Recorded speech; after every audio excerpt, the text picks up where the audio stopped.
Voilà pour les extraits de ce débat qui se tenait mardi soir au Sénat. Pour en parler, j'accueille ici Olivier Cadic, bonjour. Bonjour. Vous êtes sénateur centriste des Français établis hors de France. Avant d'évoquer la visite d'Emmanuel Macron, on retient cette phrase de la Première ministre mardi au Sénat. Cette attaque n'était en rien comparable aux derniers épisodes de violence, de déchaînement, de barbarie commandité par le Hamas, montre un changement de nature et d'échelle. Ce que nous vivons depuis le 7 octobre, c'est une nouvelle étape, vous diriez, dans l'horreur qui va marquer profondément l'histoire du Proche-Orient. C'est une expression de la barbarie islamiste. On a connu le 11 septembre avec les attaques euh, aux États-Unis. On a connu le 13 novembre avec les attaques en France et par exemple le Bataclan. Et cette date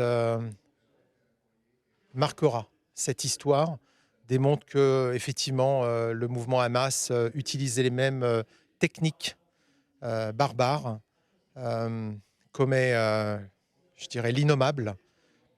C'est impossible de faire des commentaires d'ailleurs, tellement on est sans mots face à cette ignominie.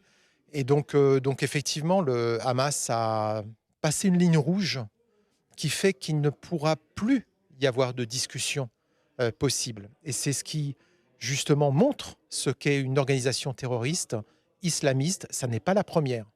C'est surtout en cela aussi qu'il y aura un avant et un après avec le 7 octobre. À propos du débat de mardi qui se tenait au Sénat, est-ce que vous le reconnaissez, il y a une forme d'unanimité ici à la Chambre haute du Parlement sur la qualification du Hamas comme d'une organisation terroriste, la reconnaissance à Israël du droit de se défendre dans le respect des conventions internationales et aussi à l'attention portée aux populations civiles à Gaza.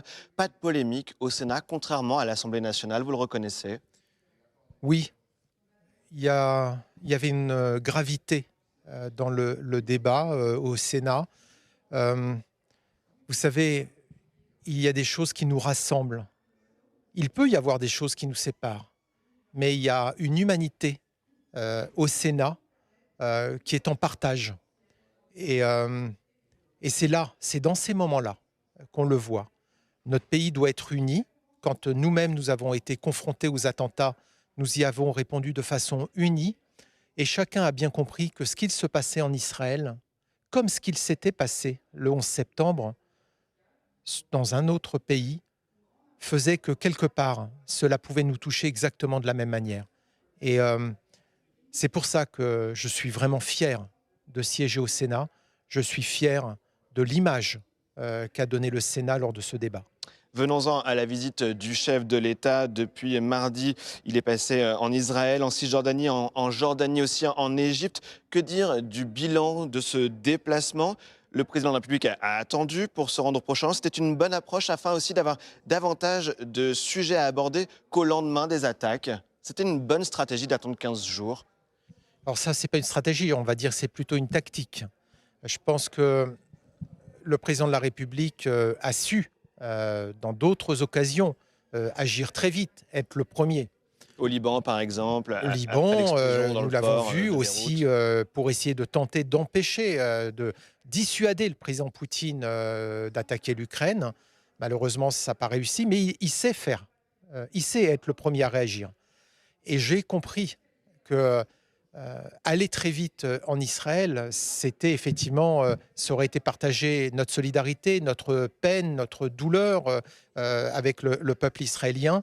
Mais on voit bien aussi qu'il y a une autre dimension sur ces attaques du 7 octobre. Et il y avait nécessité un petit peu d'avoir un peu de temps pour la réflexion. Et je pense que le président de la République a voulu avoir un peu de recul sur ce drame avant, parce qu'il savait que le déplacement du président de la République allait avoir une importance différente d'autres personnes qui sont venues très vite, parce que la France a toujours eu une vision indépendante de la situation au Proche-Orient. Il ne vous a pas échappé que en 2003, nous n'avons pas suivi la vision états-unienne sur l'Irak. Bien sûr. Et la France est un tiers de confiance au Proche-Orient. Et sa voix était attendue. Et je pense que le président de la République avait effectivement besoin d'un peu de temps. Le message de proximité, on l'a donné tout de suite, de solidarité avec Israël. Le fait qu'on condamnait tout de suite.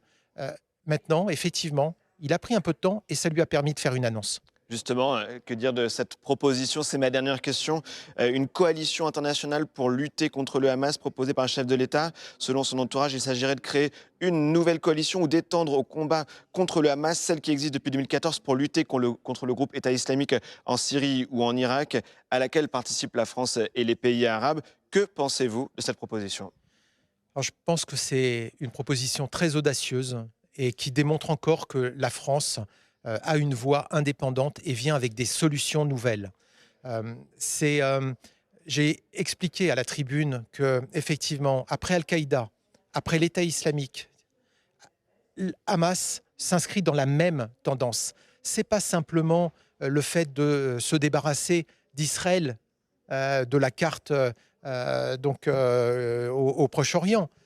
C'est ça leur objectif numéro un. Mais leur objectif, il va plus loin. Il est contre notre civilisation, contre les droits de l'homme, contre les droits humains. C'est en ça qu'il y a des similitudes, Et vous c'est pensez? ça, et c'est ça. Et il a raison, parce que si on ne le prend pas comme ça, on sera emmené dans le piège que nous tend le Hamas, comme l'État islamique Daesh nous avait tendu ce piège quand ils ont attaqué le Bataclan, en essayant d'en faire un affrontement entre le monde, entre les musulmans et le monde occidental, alors que les musulmans font partie, c'est une religion, ils font partie de notre monde, ils ont un respect aussi de nos droits, et donc il ne faut pas tomber dans ce conflit. Et je pense que l'idée proposée par le président de la République, c'est justement ça, c'est de s'adresser, créer une coalition internationale dans Avec le des pays prolongement arabes? Oui. et avec des pays arabes pour que, ensemble, on définisse quel est le bon mode opératoire pour se débarrasser de ces organisations islamistes. Eh bien, merci.